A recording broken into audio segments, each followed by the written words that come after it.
Hello friends. Hello. It's been long that I haven't made any video, so I'll try to be regular this time by making a video once a week.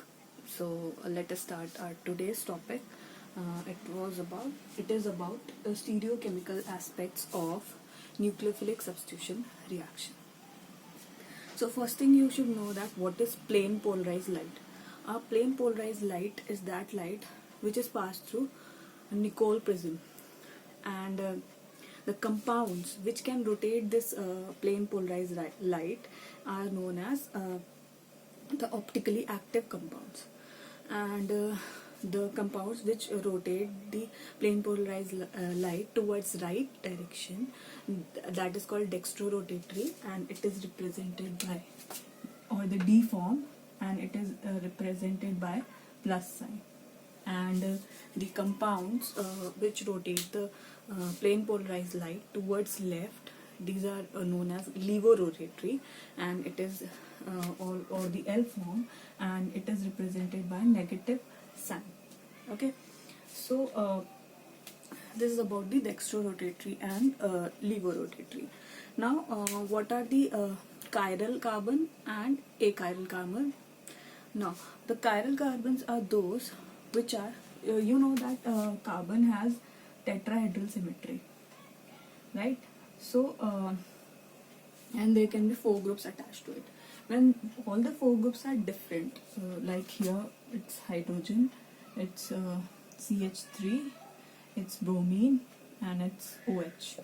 So when all the 4 groups attached to the carbon atom are different, then it is called as chiral, right? And since it has different symmetry, so it is also called as asymmetrical carbon. Asymmetrical carbon, right? On the contrary, if any of the 2 groups are same or all the groups are same, for example here it is H, then this will be said as achiral carbon or symmetrical carbon, right? Now the chiral carbons are the compounds which are chiral have the non-superimposable mirror images. Now we can understand this through some examples. For example, you have your mirror image of your hand, and this is mirror, and this is the mirror image, right?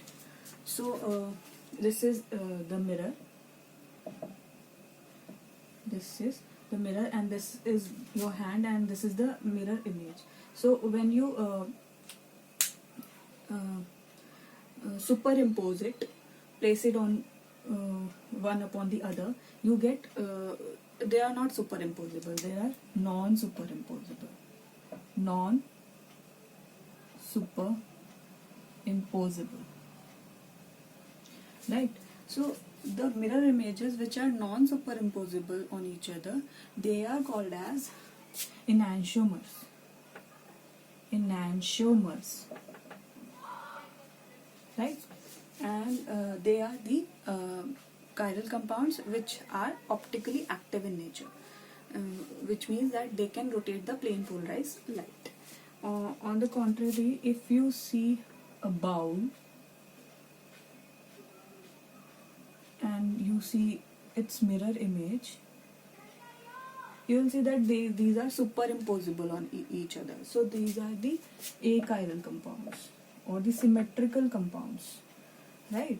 So enantiomers are made of 2 isomers, this and this, and one of it will be dextrorotatory and other one will be the levorotatory.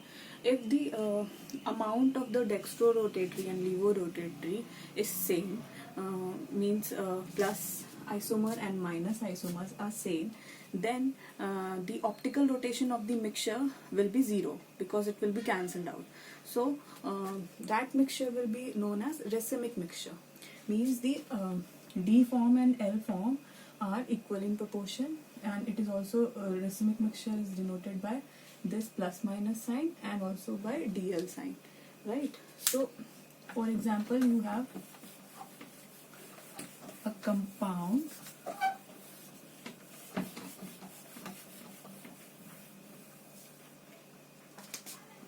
you have this compound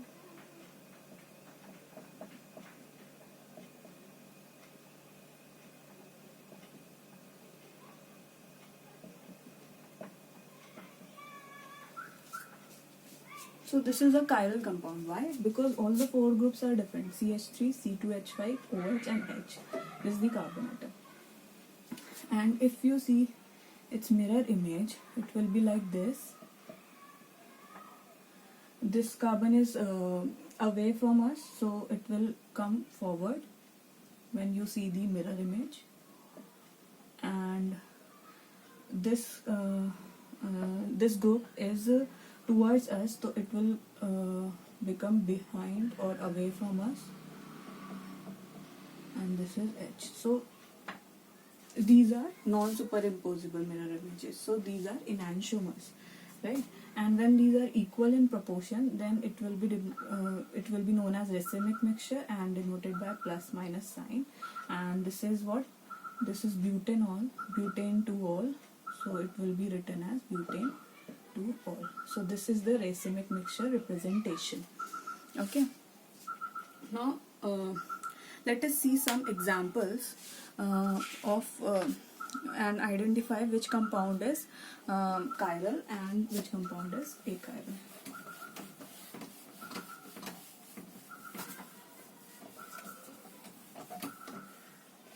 So first compound is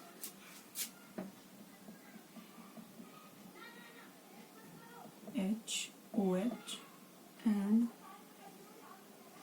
BrCH3, and we have to compare it this with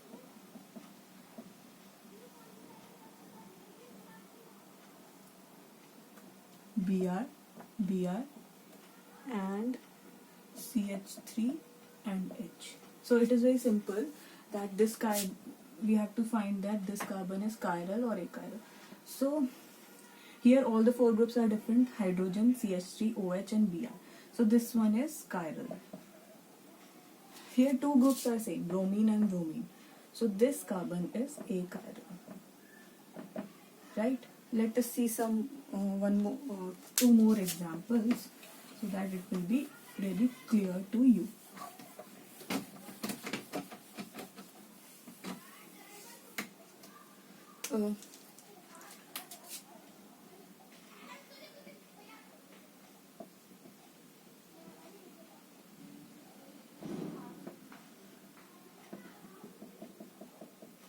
You have hydrogen here, you have OH here, and here it is CH3, and we have to see the chirality at this carbon.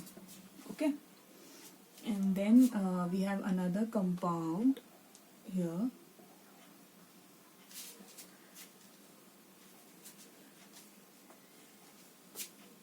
CH3 and H, and here OH. So these are the two compounds, so we have to find the chirality at this point. Okay, so here what do you see? This is the first group OH, second group H, here third group CH3, and here this whole group is different, propyl group, right? So all the four groups are different, so this will be chiral. Now let us see here. Here what is the what are the four groups?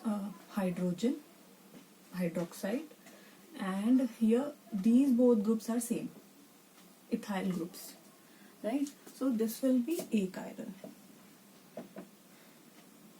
Okay, now the last example.